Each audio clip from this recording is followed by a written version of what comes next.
আসসালামু আলাইকুম বিসমিল্লাহির রহমানির রহিম সূরা আনআম আলহামদুলিল্লাহি আল্লাযী খালাকাস সামাওয়াতি ওয়াল আরদা সমস্ত প্রশংসা আল্লাহর, যিনি আকাশ ও পৃথিবী সৃষ্টি করেছেন। তিনি আঁধার ও আলো সৃষ্টি করেছেন।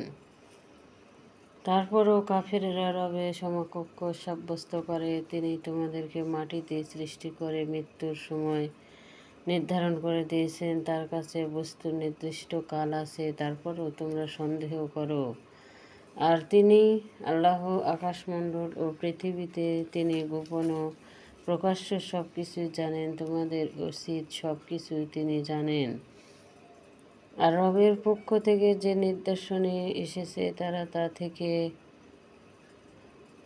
বিমুখ হয়েছে। অনন্তর তারা মিথ্যা সাব্যস্ত করেছে। যখন তাদের কাছে সত্য এসেছে তা নিয়ে তারা ঠাট্টা করত। শীঘ্রই তার খবর তাদের কাছে পৌঁছাবে।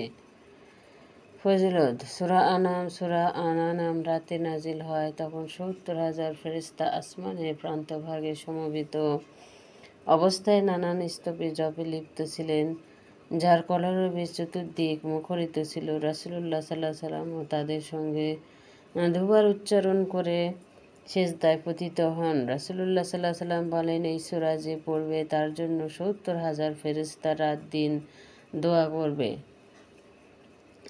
দোয়া করতে থাকবে। শানে নজুল তফসিরকারকেরা মদিনায় অবতারিত সূরা বাকারা, সূরা নিসা, সূরা মায়দার পূর্বে এবং রাসূলুল্লাহ সাল্লাল্লাহু আলাইহি ওয়াসাল্লাম এর মক্কা অবস্থানের শেষ বছরে এই সূরার অবতরণ কাল নির্দেশন করেছেন। তারা আরও নির্দেশন করেছেন যে এই সূরার সমস্ত অংশ একবারে এবং একই সময় অবতীর্ণ হয়েছে। পূর্বোত্তর হতে কিয়ামতের দিন আমলনামা ও কার্যকলাপের যে অনুসন্ধান চালানো হবে তারই বিবরণ ছিল।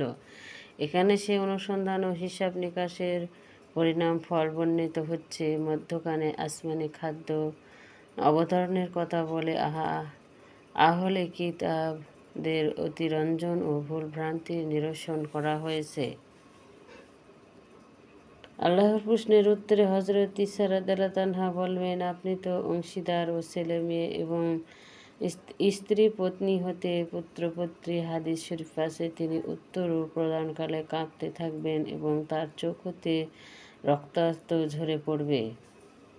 কাফিরেরা এমন কল্পনা যেন না করে যে আল্লাহ ধরপাকড় কেমন করে করবেন, তার সে ক্ষমতা নেই, কারণ নিখিল বিশ্ব জগতের একগুচ্ছ অধিনায়ক শুধুমাত্র তিনিই। সুতরাং তাদেরকে শাস্তি প্রদান করা সম্পূর্ণ তার আয়ত্তাধীন।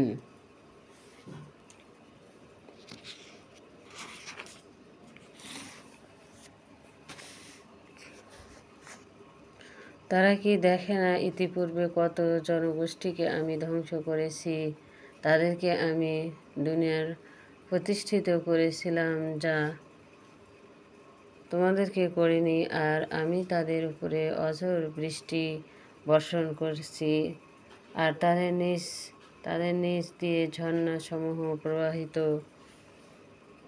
করেছি। অতঃপর তাদের পাপের কারণে ধ্বংস করেছি, তাদের স্থলে অন্য জাতি সৃষ্টি করেছি। আর যদি নাজিল করতাম আপনার কাছে কাগজে লিখিত কিতাব, আর তারা হাত দিয়ে স্পষ্ট করত, তবুও কাফেরেরা অবশ্যই বলতো, এতে সুস্পষ্ট জাদু বলে ফেরেশতা আসে না কেন?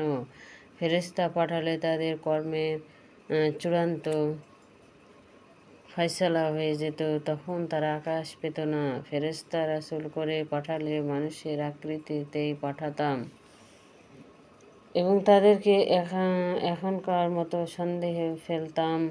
নিশ্চয়ই আপনার পূর্ববর্তী রাসূলদের সাথে উপহাস করা হয়েছে। অতঃপর যা নিয়ে তারা তাদেরকে উপহাস করত তা তাদেরকে ঘিরে ধরেছিল।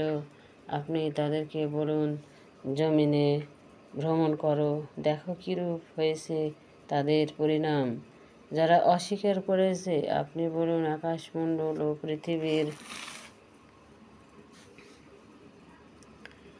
কাফেররা মূর্তি পূজার সাথে যে সকল অনুষ্ঠানের অদ্বিতীয় আল্লাহর শরীক নির্ধারণ